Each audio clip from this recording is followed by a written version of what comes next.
So today I want to deconstruct the third temple narrative that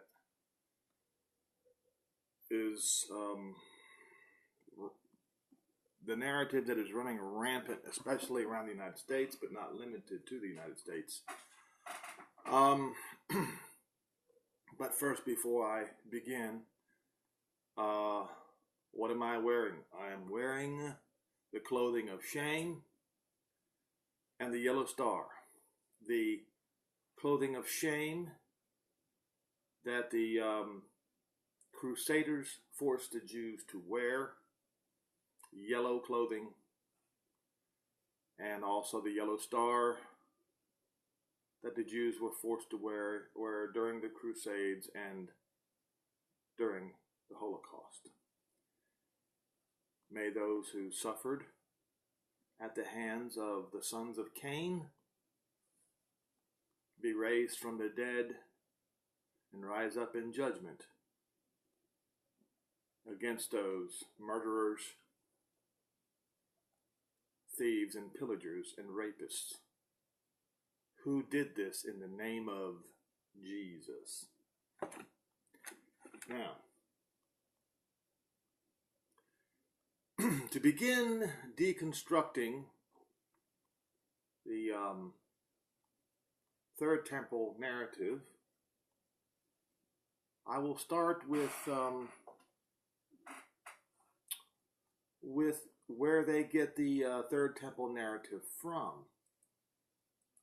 And we will go to, what is it? 2 Thessalonians, I believe.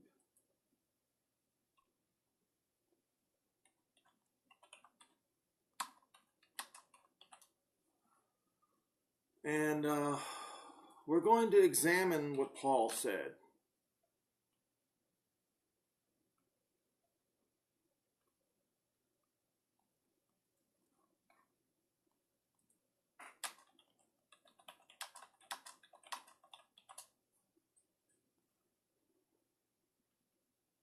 Well, I don't know why the search isn't coming out.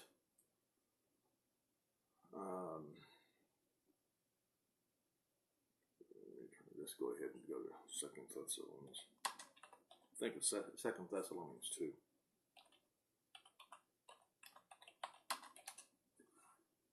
Yes. 2 Thessalonians 2.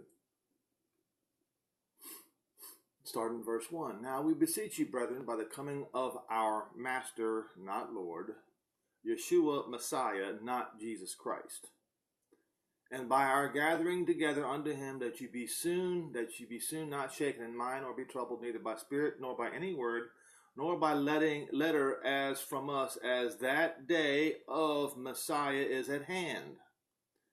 Let no man deceive you by any means, for that day shall not come except there come a rebellion. That word falling away is rebellion, a revolt, a turning from the Messiah altogether. And that man of sin be revealed, the son of destruction, who opposes and exalts himself above all that is called God, or that is worshipped, so that he, as God, sits in the temple of God, showing himself that he is God. So this is where the second or the third temple narrative begins. Now, so people immediately think that he's talking about the temple in Jerusalem. Paul never talked about the temple in Jerusalem. So you see, folks, we're talking about Paul here. So if you're going to use Paul's writings in the path to writing a narrative, you're going to have to be consistent. So I'm here to provide some consistency here. All right, so let us go and look at Paul's writings concerning the temple. Right? We will first go to 1 Corinthians 3 and verse 17. Remember what I said. We are going to just use Paul's writings about the temple.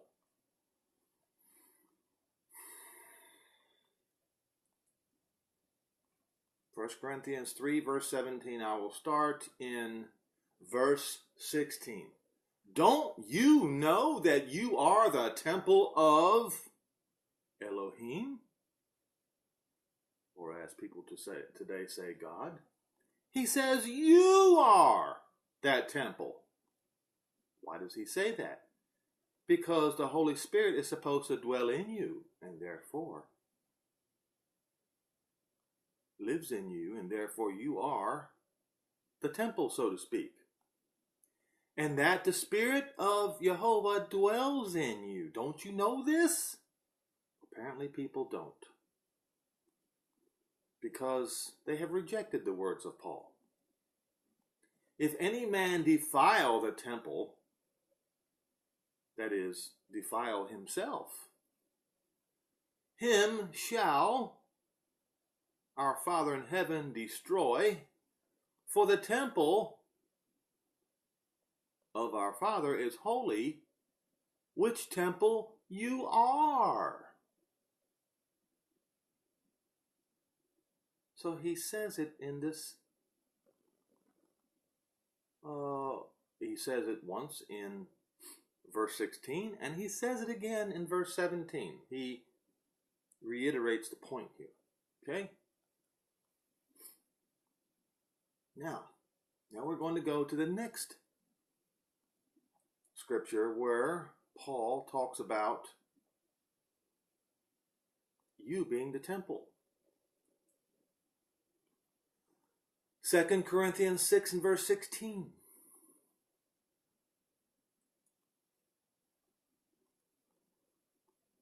We'll start in verse 14. He's talking to the Corinthians again.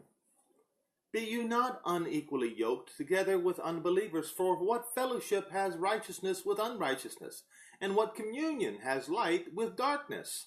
And what concord has Messiah with Belial? Or what part has he that believes with an infidel? And what agreement has the temple of Jehovah our Father with idols? For you are the temple of the living Jehovah. As he has said, I will dwell in them and walk in them, and I will be their Elohim, and they shall be my people. Once again, the temple is you, according to Paul.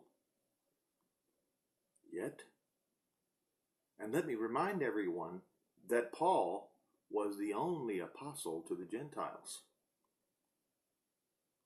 And yet, the third temple narrative exists.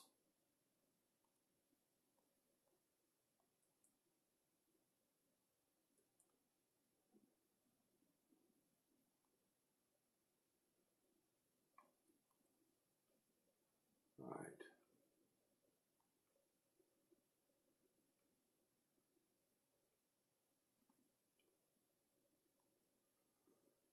That is the end of the matter with Paul. So, as I said, if you're going to be consistent with Paul's words, then that means this passage in 2 Thessalonians means church folk. All right? So let us read it again. Verse 4 of 2 Thessalonians 2, who opposes and exalts himself above all that is called God. How does he do that? Well, he calls himself the Pope. Because Yeshua said, and I will show you something here.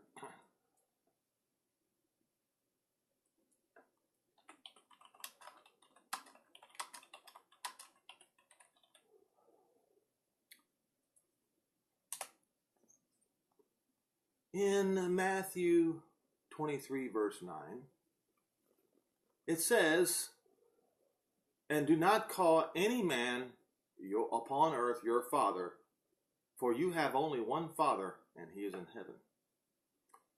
So the man who calls himself father is the opposer, written in 2 Thessalonians 2. And he sits in the temple. He sits among the Roman church. You see, folks, he sits in the temple of, as it reads, God, showing himself that he is our Father. And that should be enough to destroy the third temple narrative. But unfortunately, people, Christians, have this delusion mentality. This delusion mentality starts with the celebration of a man coming down a 12-inch flue liner to bring you presents. A fat man. There is no man that can do that. And they delude their children with this fairy tale of elves, and elves are demons, so that they will continue to believe delusion after delusion. Delusion, what is the definition of delusion? Delusion is the belief of an idea when the facts in front of you destroy that idea as a myth. That's delusion. So, now what I want to do is, having armed yourselves with the truth, I'm going to read to you a little bit of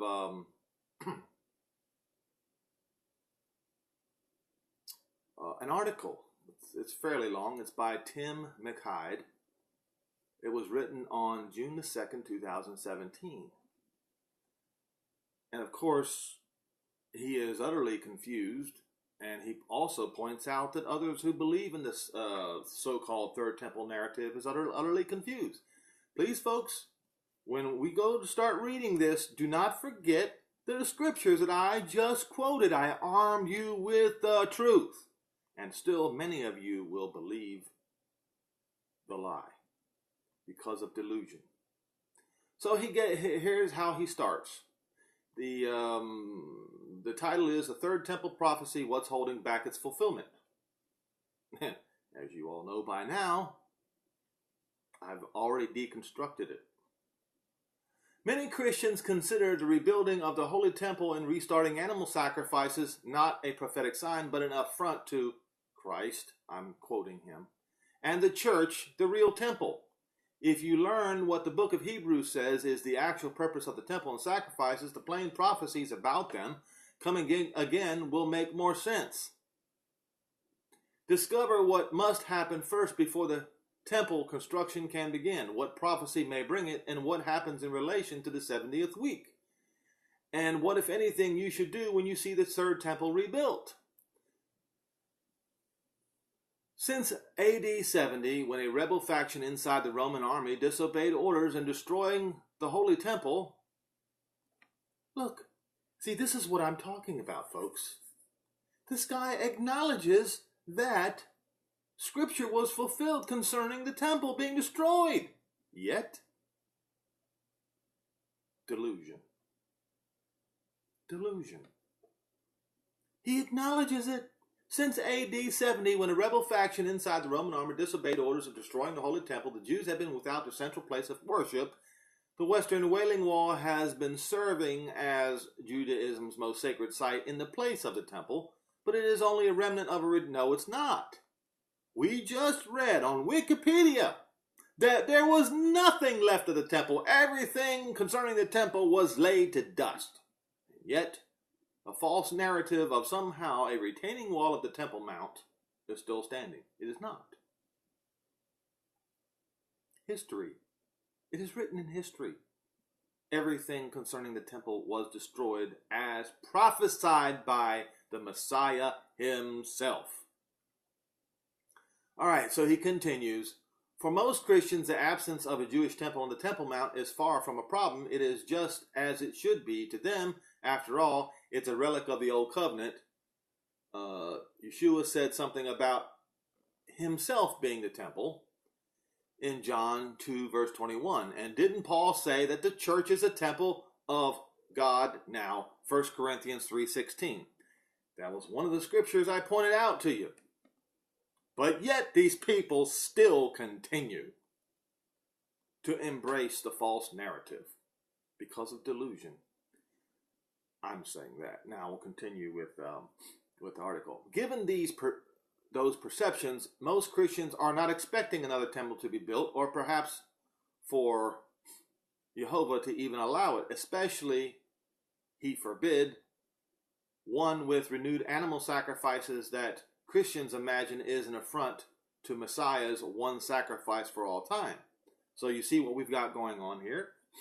You see, there are certain people that know the third temple narrative is wrong, and then you have many, many, many who are embracing it.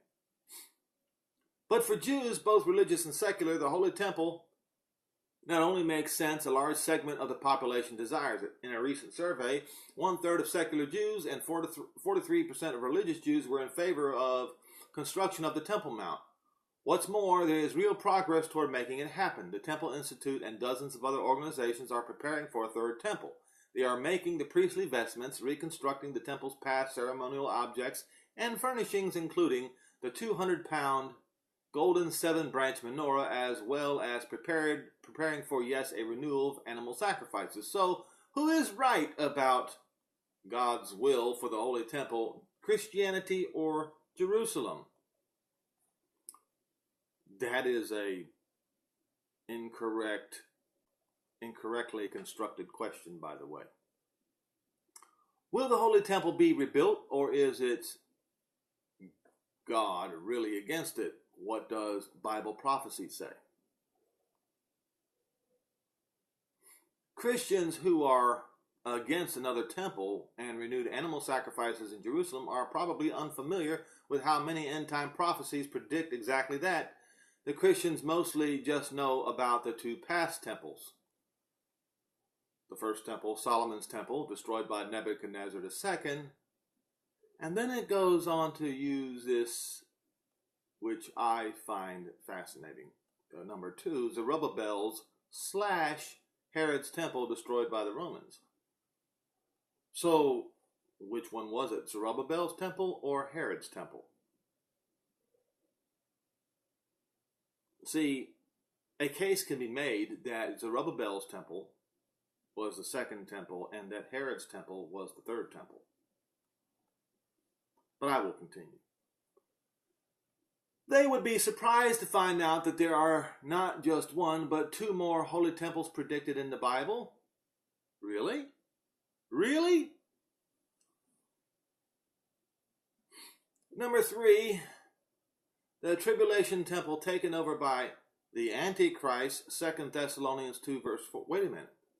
Didn't we just read that every time Paul mentioned the temple, it was himself and church members?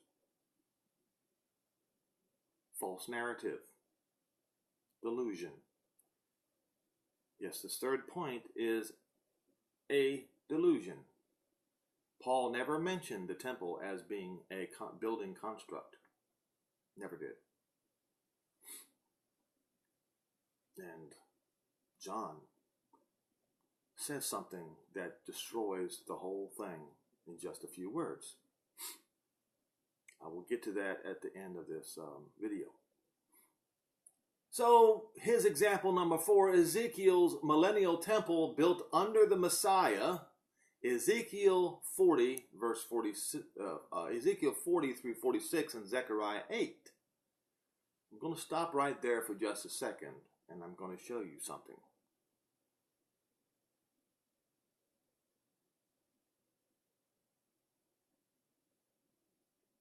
Okay. Just give me a second.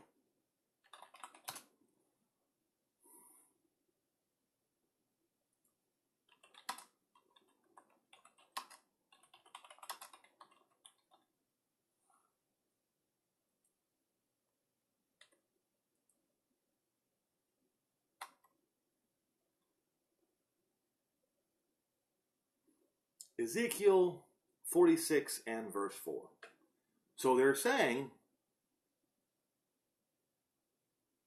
that the Messiah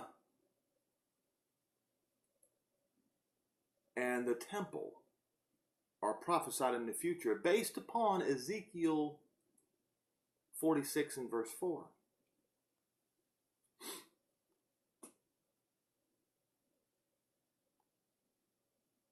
We all agree that the Messiah has no sin. We'll start in verse 1. Thus saith Jehovah Elohim, the gate of the inner court that looks toward the east shall be shut the 6 working days, but on the Sabbath it shall be opened. And in the day of the new moon it shall be opened, and the prince shall enter by the way of the porch of that gate outside, and shall stand by the post of the gate, and the priest shall prepare his burnt offerings and his peace offerings, and he shall worship at the threshold of the gate. Then he shall go forth, but the gate shall not be shut until the evening. Likewise, the people of the land shall worship at the door of this gate before Jehovah in the Sabbaths and in the new moons. And the burnt offering that the prince shall offer unto Jehovah in the Sabbath day shall be 6 lambs without blemish, and a ram without blemish. And the meat offering shall be an ephah for a ram, and the meat offering for the lambs. And he shall be able to give a hin of oil to an ephah. In the day of the new moon it shall be a young bullock without blemish, 6 lambs and a ram, they shall be without blemish. And he shall prepare a meat offering, an ephah for a bullock, and an ephah for a ram, and for the lambs according to his hand shall attain unto a hin of oil with an ephah. And then the prince shall enter, and he shall go in by the way of the porch of the gate, and he shall go forth by the way thereof. But when the people of the land shall come before Jehovah in solemn feast, he that entereth in by the way of the north gate to worship shall go out by the way of the south gate, and he that enters by the way of the south gate shall go by the way of the north gate, and he shall not return by the way of the gate whereby he came in, but he shall go forth on the other side. And the prince in the midst of them, when they shall go in, and when they go, shall go forth.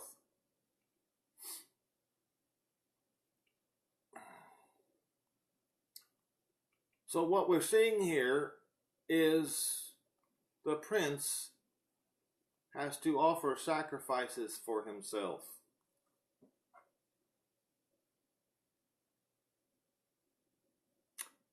Which destroys the argument, or I should say, which is counter to the truth of Messiah being that sacrifice. And if he has to offer a sacrifice for himself, then that means he's a sinner. And so when one embraces this false narrative, it is denying the Messiah who bought and paid for you. All right? Let me see if I can find it.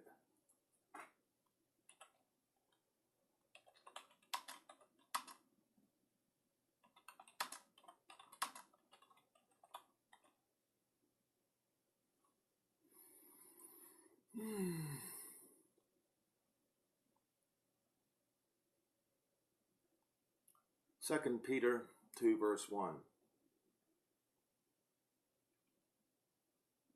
Are you ready for what Peter says about this? But there were false prophets also among the people, even as these shall be false teachers among you, who will privately bring in damnable heresies, even denying the master that bought them, and bring upon themselves swift destruction. So if you say, as a Christian, if you say that the Prince, the Messiah, has to offer offerings, animal sacrifices, you are denying him. You are denying his flawless life. And you are denying him as the Lamb of Jehovah. Now I will continue with this article.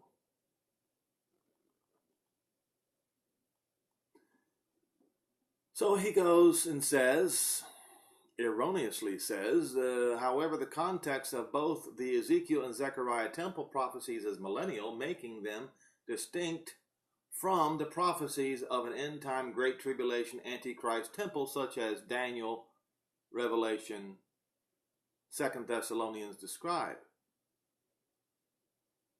Daniel talks about a physical temple made of stone.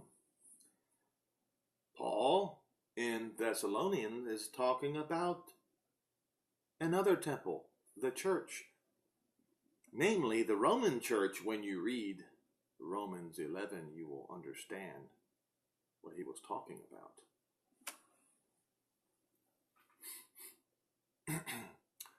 So he says, Zechariah 6 and verse 12 through 13 names the branch as the builder of the temple. Yet, they continue with the false narrative of the third temple. Unbelievable. I mean, this guy sits here and admits it, and yet he continues, as millions of people continues down this wrong path. It is kind of hard for him to do that until the millennium. I'm quoting him. After he returns, Ezekiel spends several chapters detailing the millennial temple dimensions, priestly chambers and duties, altar, animal sacrifices, schedule, contributions from the people. It's difficult to sweep that all away as allegory. What he fails to realize is the Ezekiel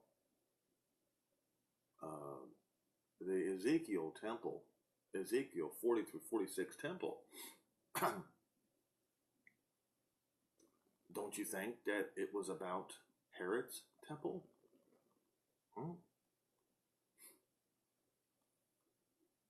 After all, Herod, the prince, he most definitely was fallible.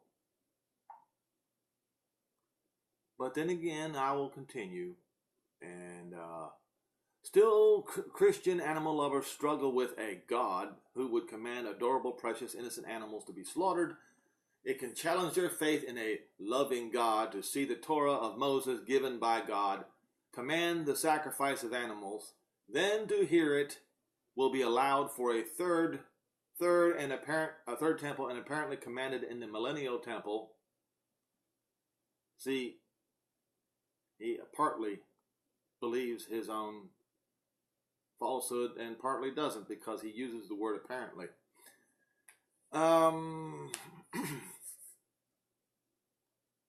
Apparently commanded the millennial temple, see Ezekiel 40 through 46, after Christ already fulfilled the sacrifices, seems barbaric and not the kind of God they imagine.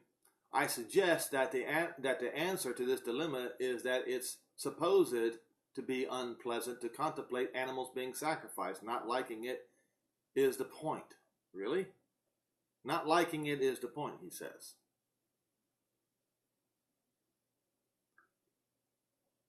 So he claims to know, and he calls our Father in heaven by a false name, by the way, God, which is a Nordic term that goes back to Odin or Woden. So he says God is reminding us through the death of innocent animals about the price of not doing what he says.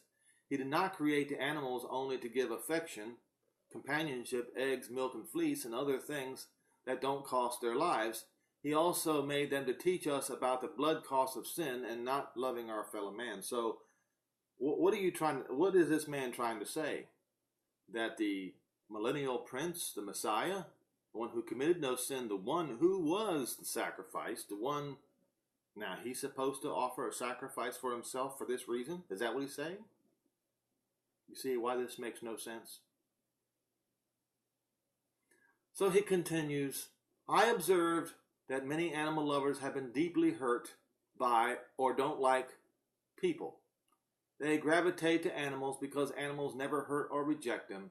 This is understandable, but it is not how God ordered things. God never commands us to love animals, but he does command us to love humans, although proper animal treatment is addressed in the law of Moses and clearly his will. Animals are used in sacrifices to show how serious that command is, picturing Messiah dying for all of humanity because of his love for them. So why then is the prince, as you guys say in Ezekiel 40, that claim that he is Messiah, why does he then have to go and offer sacrifices?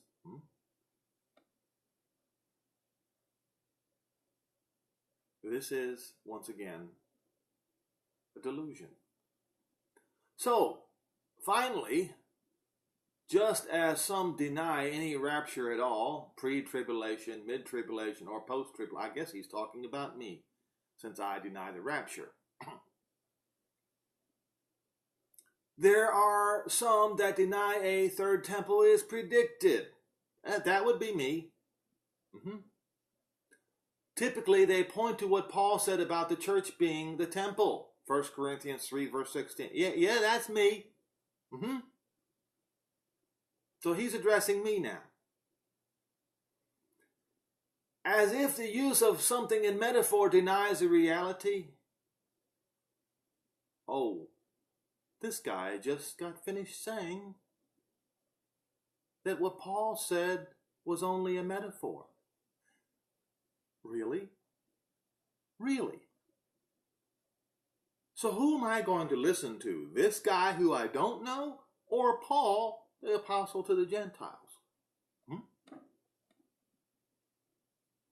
So he wants to diminish the words of Paul, who was given authority by the Messiah. You going to trust somebody who does that?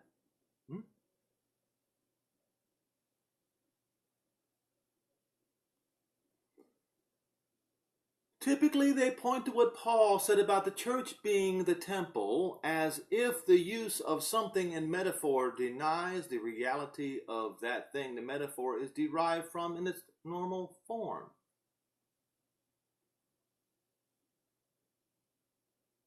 Wow, this guy has a lot of chutzpah to counter Paul this way. And how does this, in other words, just as animal sacrifices pointed to Messiah's sacrifice, yet literal animal sacrifices will continue after Messiah fulfills them. Similar, the temple of Jehovah that foreshadows the church will likewise continue alongside that which fulfills it. This is what he's saying. I said I was going to quote John in the book of Revelation, the last part of this. But I have to save something else for last. So, what you need to do, unbelievable, folks. Unbelievable.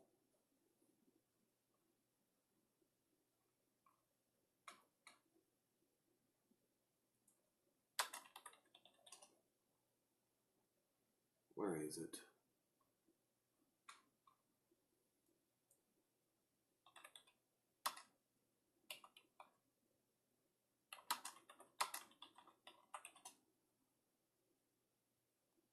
Revelation 21, verse 22. Oh, hold on a minute. Let me see if it's in this chapter. I'm not sure yet.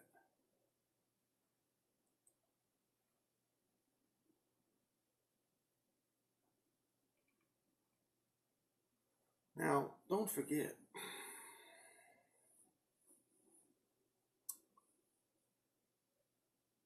All right, let me just go ahead and start in Revelation 21 and verse 1. And I saw a new heaven and a new earth, for the first heaven and the first earth was passed away. And of course, according to Peter, with a great noise.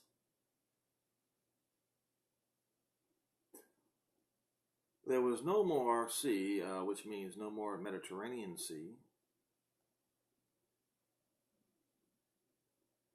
Now, as far as the rest of the earth is concerned, we shall see. But I know this is concerning the Mediterranean Sea. The sea won't be there. The Mediterranean Sea won't be there anymore, for sure.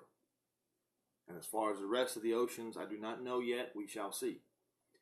And I, John, saw the holy city, New Jerusalem, coming down from Elohim out of heaven, prepared as a bride adorned for her husband. Now, I will go back to what I just mentioned, and I'm assuming that,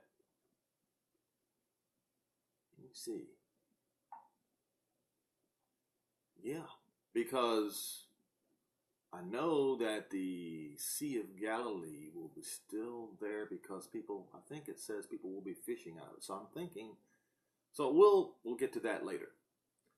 And I heard a great voice coming out of heaven, behold, the tabernacle of Elohim is with men, and he will dwell with them, and they shall be his people, and Jehovah himself shall be with them and shall be their Elohim. And Jehovah shall wipe away all tears from their eyes, and there shall be no more death, neither sorrow nor crying, neither shall there be any more pain, for the former things are passed away. And he that sat upon the throne said, behold, I make all things new.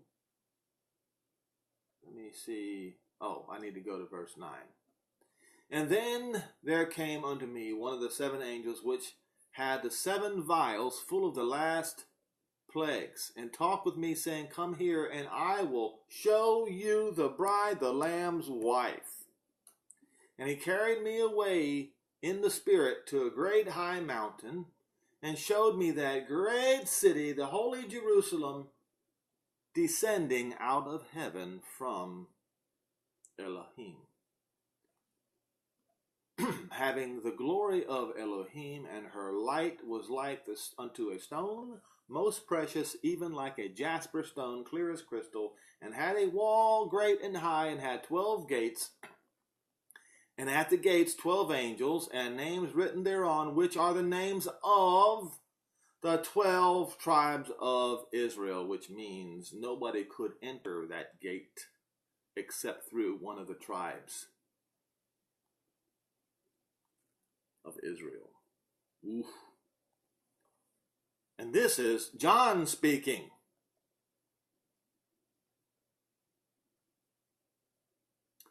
Verse 13, and on the east 3 gates, on the north 3 gates, on the south 3 gates, on the west 3 gates, and the wall of the city had 12 foundations, and in them the name of the 12 apostles of the Lamb.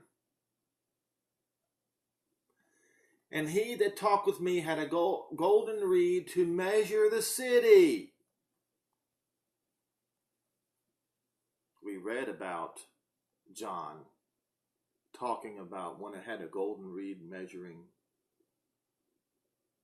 the temple in his days while he was alive. But now we have one measuring the city with a golden reed.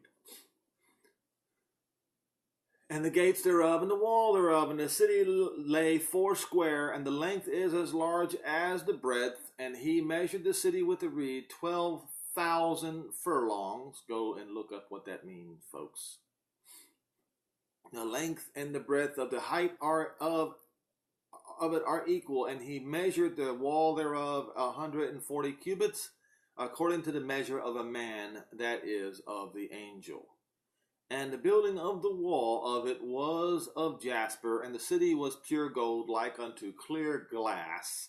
And the foundations of the wall of the city were garnished with all manner of precious stones. And the first foundation was jasper, the second sapphire, the third a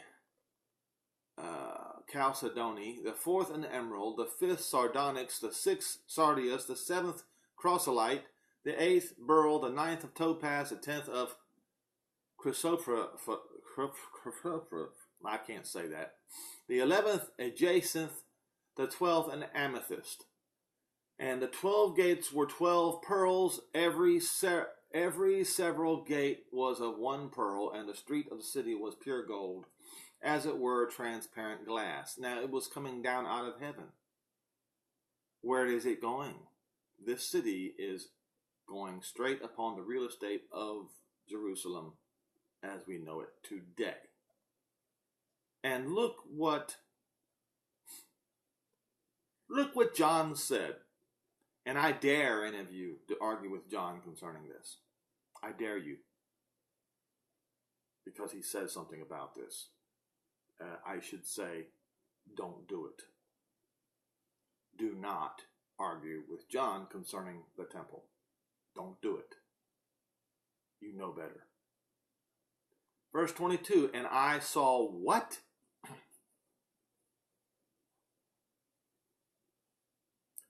Everyone say it with me. 1, 2, 3. I saw no temple therein. For Jehovah Almighty, our Father in heaven, and the Lamb are the temple in it. Did you get that?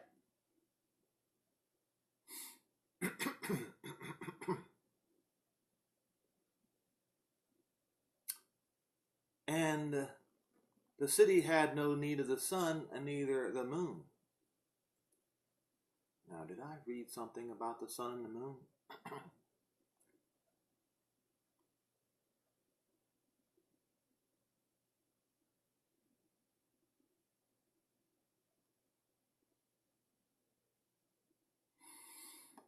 We just read in Ezekiel 46, thus saith Jehovah Elohim, the gate of the inner court that looks toward the east shall be shut on 6 working days, but on the Sabbath it shall be open, and on the day of the new moon. What? What? New moon? It shall be opened? Well, in order for there to be the day of the new moon, that means there has to be a moon. Does it not? I mean, the moon waxes and wanes, and when it wanes all the way down to nothing, that is the new moon. And it says right here, the gate shall not be shut until the evening. Evening? Likewise, the people of the land shall worship at the door of this gate before Jehovah in the Sabbath and in the new moons. And right here in verse 6, it says, in the day of the new moon, it shall be young bullock without blemish. Wait a minute. Wait just a minute. We've got a contradiction here. And the city, once again, Revelation 21, verse 23, and the city had no need of the sun, neither of the moon to shine in it. For the glory of Jehovah shone it, and the Lamb is the light thereof. And the nations of them which are saved, oh yeah, shall walk in the light of it, not walk in the light of the moon or the sun. And the gates of it shall not be shut at all by day, because there's not going to be any night there. We've got a problem, folks. John just destroyed the third temple narrative. because people are claiming that the Ezekiel 40 temple is the millennial temple. Yet John says it's not. On so many levels, he says it's not.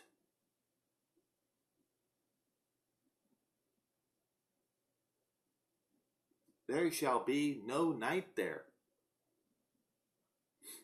And yet, Ezekiel 40 talks about evening. Revelation 21 says no night. Now, you going to argue with John?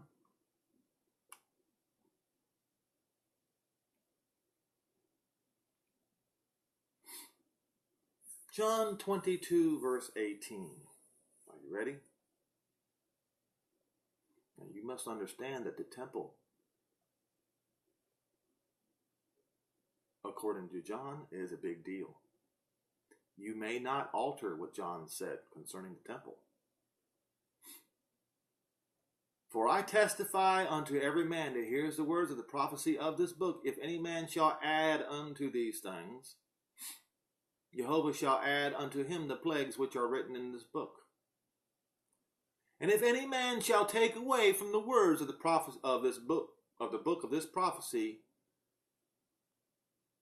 Jehovah shall take away his part out of the book of life and out of the holy city and from the things which are written in this book. This, folks, is the reason why I am telling you, Christians who are embracing the third temple narrative, you are in grave, grave danger. To overlook deliberately, because your preacher tells you to, the fact that Titus, the Roman prince, was the one who destroyed the temple. He was the one who Yeshua Messiah prophesied would destroy the temple and Jerusalem and kill the people with the edge of the sword. To sit here and say that that whole narrative has to be done again is a lie. It is a damnable heresy.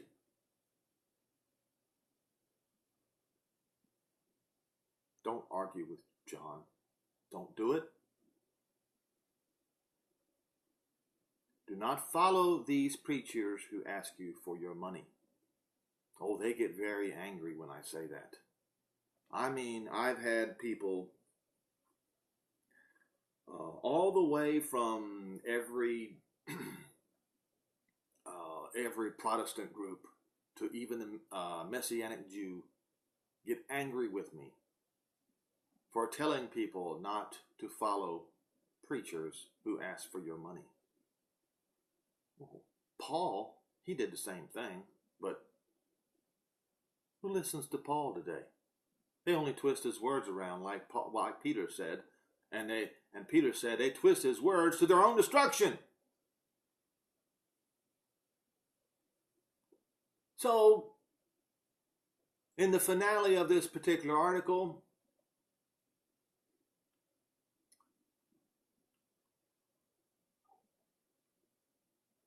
he does this. So he quotes Daniel 9. And I've proven that Daniel 9 has already happened with the exception of one thing, and that is the destruction of the desolator. I've already proven it. So he goes and says, Daniel 9:27, and he will make a firm covenant with many for 1 week. And they call this the 70th week. There's nowhere in Daniel 9 that calls the 1 week the 70th week. Nowhere. Nowhere. But in the middle of the week, he will put a stop to sacrifice and offering, oblations. And the abomination of desolation will be on a wing of the temple. That's not what it says.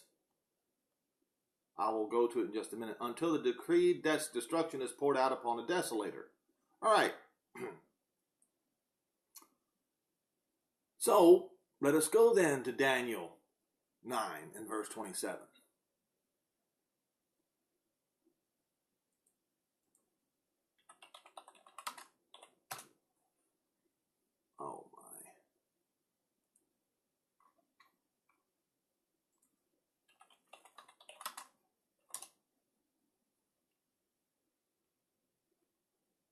You notice that they do not cover the entire 70 weeks. They only focus on the one.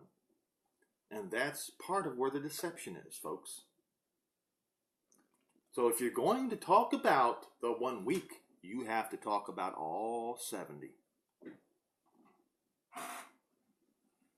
Verse 24, 70 weeks are determined upon your people and upon your holy city to finish the transgression and to make an end of sins. They don't talk about to finish the transgression and make an end of sins, do they? Have you ever heard your preacher talk about that? No, you haven't. I dare say the only person you ever heard talking about the making reconciliation of iniquity and to bring an everlasting righteousness for who? Upon Daniel's people in the holy city. They never talk about that. No, because it doesn't fit in their false narrative. To bring in everlasting righteousness and to seal up the sum, to seal up the vision and the prophecy, and to anoint or appoint the most holy place, Jerusalem. To reappoint Jerusalem. And as I mentioned in a video yesterday, the first time that happened was in the time of Zerubbabel. And guess who reappointed Jerusalem? A Gentile king by the name of Cyrus. He made that decree. And then from Zerubbabel's call to rebuild Jerusalem was 62 weeks. Now, people get confused. Why? Because preachers who take your money warp the people's vision.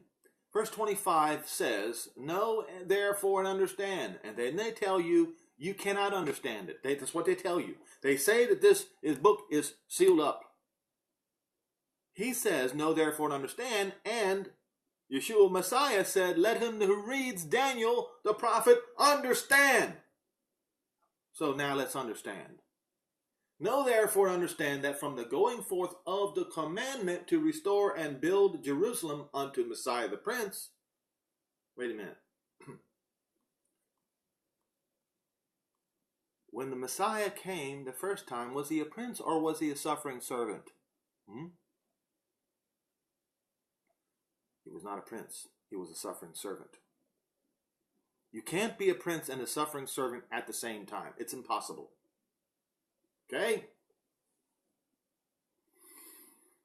Shall be 7 weeks. Not 7 weeks plus 62 weeks. And it goes on to explain why you cannot say 7 weeks plus 62 weeks.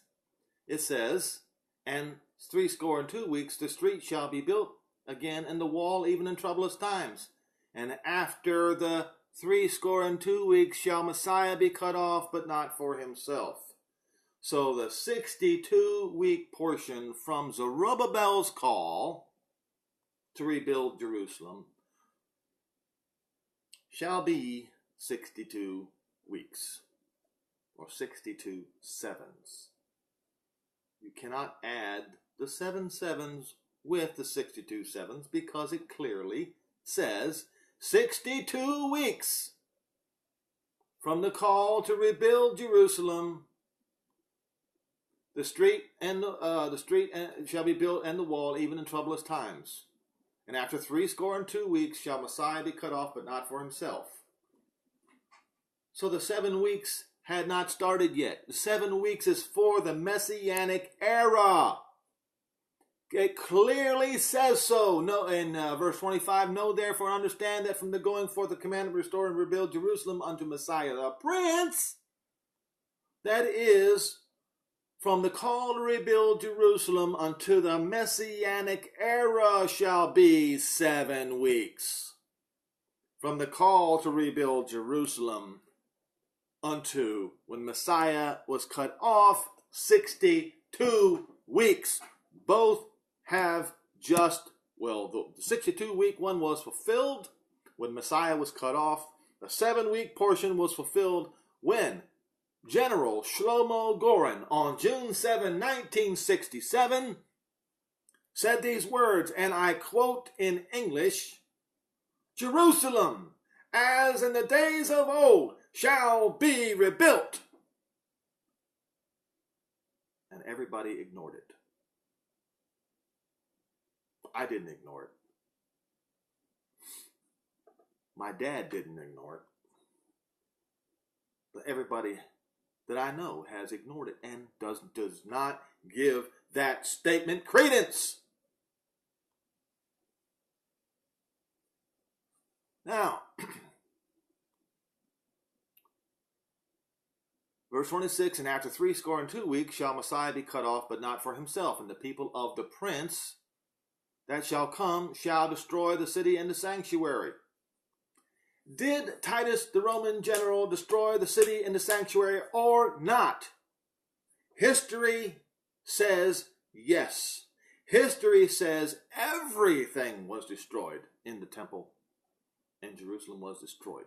Therefore, that prophecy is already fulfilled. And to sit there and say that it has to be done again is a delusion, because it is ignoring the obvious.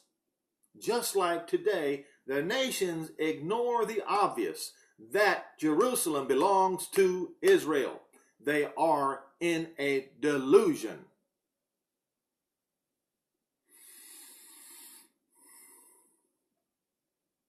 And at the end thereof shall be with a flood, and unto the end of the wars desolations are determined.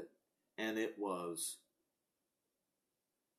they came, the Gentiles came in back in over and over again, destroyed Jerusalem over and over, but it started with Rome, and it continued, and it continued, and it continued, just as it says.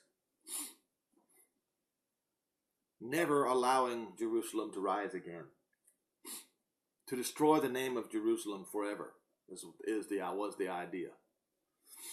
And he, Titus the Roman general, shall make a covenant with, not with Israel. He did it with his generals. It's right there in Wikipedia. It's right there in all sorts of history books, with many for 1 week. So, what happened was, he was authorized 7 years to get the job done, to destroy Jerusalem. And in the midst of the week, he shall cause the sacrifices and oblations to cease. Let me see if I still have this paperwork here. And he did. He caused the sacrifice and oblations to cease. So, the war began in the spring of 67 AD, July 14th, 70 AD, the sacrifices and oblations were caused to cease. And on August the 10th, 70 AD, the 9th of Av, the temple was burning and the war was over on September 7th, 70 AD. 3.5 years. I've got dates. And yet people are so deluded, they refuse to acknowledge the obvious. That war in Daniel 9, that prince of the Romans, was Titus, the Roman general, who later became a Caesar. And for the overspreading of abominations, the abomination of desolation was, but not limited to, the Roman fortress that was built on top of the temple.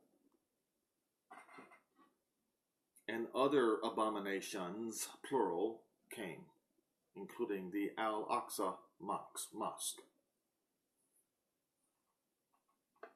He shall make it desolate even until it is consumed.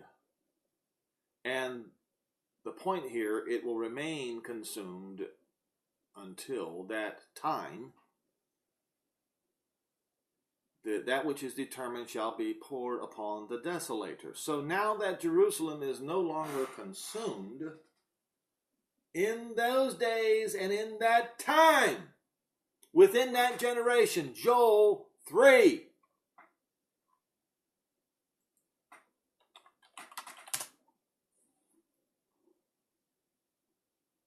Verse 1, for behold, in those days and in that time when I shall yet bring the exiles of Judah and Jerusalem. So the time frame that Jehovah usually speaks of is within a generation. And a generation, according to what he told to Abraham, is within 100 years. This particular statement, Joel 3 and verse 1, started after World War II. When the Exodus began. So you have to start counting. You may start counting from 1945. You could start counting from 1947. Doesn't matter. Either one of them works. And you start counting the Messianic era from, in Daniel 9, from the call to rebuild Jerusalem until Messiah the Prince. Not until the suffering servant. No, until Messiah the Prince. That's when the Messianic era begins. See, what's going on here is to claim that the 1 week is the 70th week is ignoring Messiah the Prince, the Messianic era. And then they want to call him the Antichrist when he comes. Yes, you the Christian, you the evangelical Christian are in grave, grave danger. For you worship the same false idol as the Catholics do.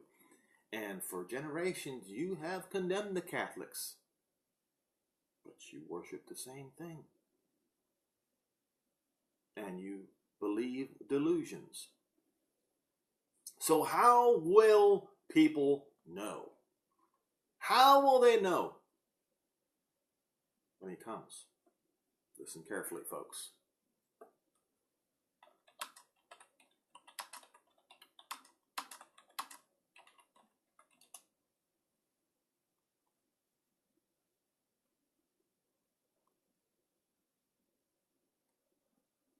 John 10.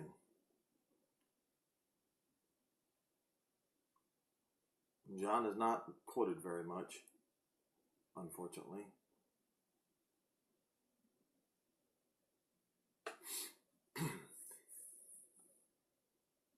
Then Yeshua said unto them, is in verse 7, verily, verily, I say unto you, I am the door. The door from what? Well, if you read Revelation 3, you will see that when he talks to the church in Philadelphia, he says that he has the keys of David, which means he has the keys of Jerusalem. And he opens that door and lets his sheep in, and no man can shut. Okay? All right. I am the door of the sheep. All that ever came before me are thieves and robbers, but the sheep did not hear them. Okay?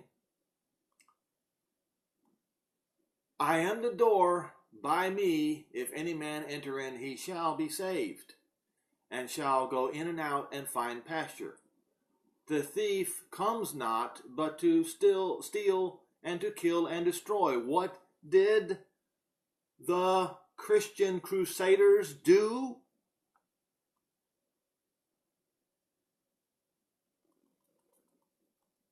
They killed and destroyed, and they stole. So don't follow them. I am come that they may have life, and that they may have it life more abundantly. I am the good shepherd that gives his life for his sheep. But he that is a hireling, he that takes your money, I warned you about this.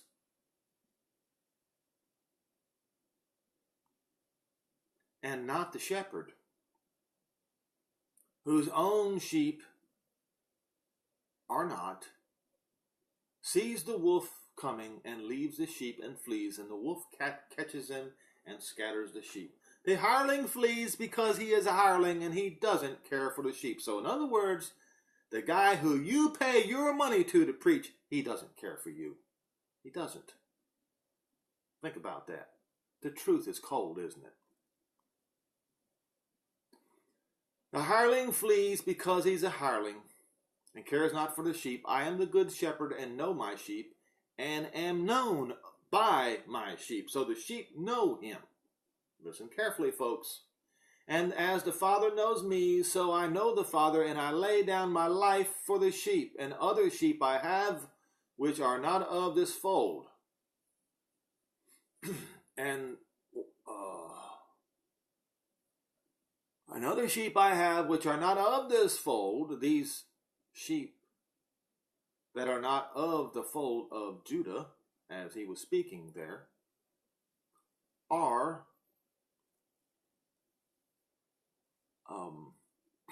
them I also must bring, and they shall hear my voice. What is that other fold? And they shall be one fold. Oh, remember the 2 sticks of Ezekiel? See, the 2 sticks shall become 1 stick, and he will be their shepherd, just like it says in Ezekiel. Okay? Well, wait a minute. He says, they shall hear my voice.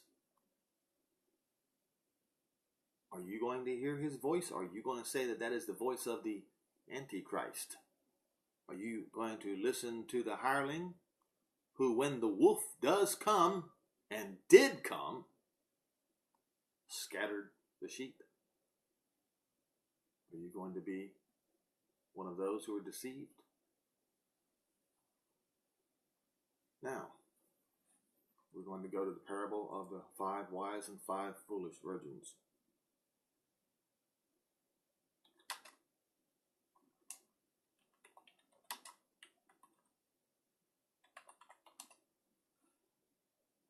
Matthew 25, starting in verse 1. And the kingdom of heaven shall be likened unto 10 virgins which took their lamp and went forth to meet the bridegroom. And 5 of them were wise, and 5 were foolish. They that were foolish took their lamps and took no oil with them, took no preparations with them. But the wise took oil in their vessels and their lamps, and while the bridegroom tarried, they all slumbered and slept. And at midnight there arose a cry made, Behold, the bridegroom comes, go you out to meet him. Then all those virgins arose, trimmed their lamps, and the foolish said unto the wise, Give us of your oil, for our lamps are gone out. But the wise answered and said, Not so, lest there not be enough for us and you, but go you rather to them that sell, and buy for yourselves.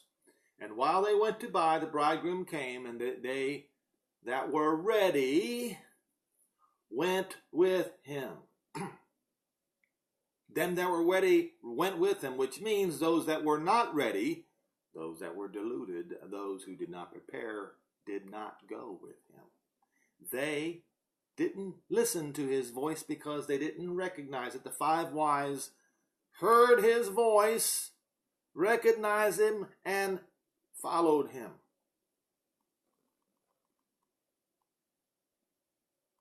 Verse 10, And while they went to buy, the bridegroom came, and they that were ready went in with him to the marriage, and the door was shut. Afterward came also the other virgins, saying, Lord, Lord, open unto us. But he answered and said, Verily I say unto you, I know you not. Watch therefore, for you neither know the day nor the hour when the Son of Man comes. So I'm going to ask you a question. When he speaks, when he tells you to come to the mountains of Israel, are you going to go? Wait a minute. Where does it say you have to go to the mountains of Israel?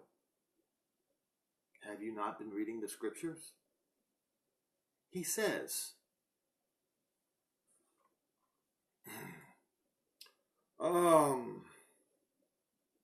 the disciples asked, "Where, Lord, where?" And he said that where the dead bodies are, that's where the eagles are going to be gathered. Okay? Ezekiel 38 and 39, especially 39, tells you where the eagles are going to be gathered, or where the vultures are going to be gathered. Ezekiel 39.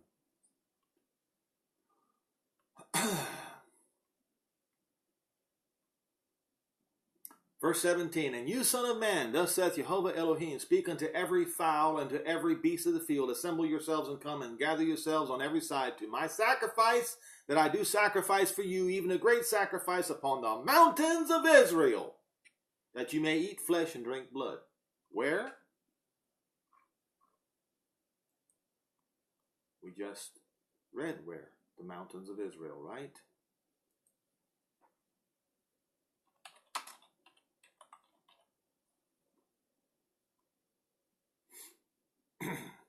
Let's go to Luke 17:37.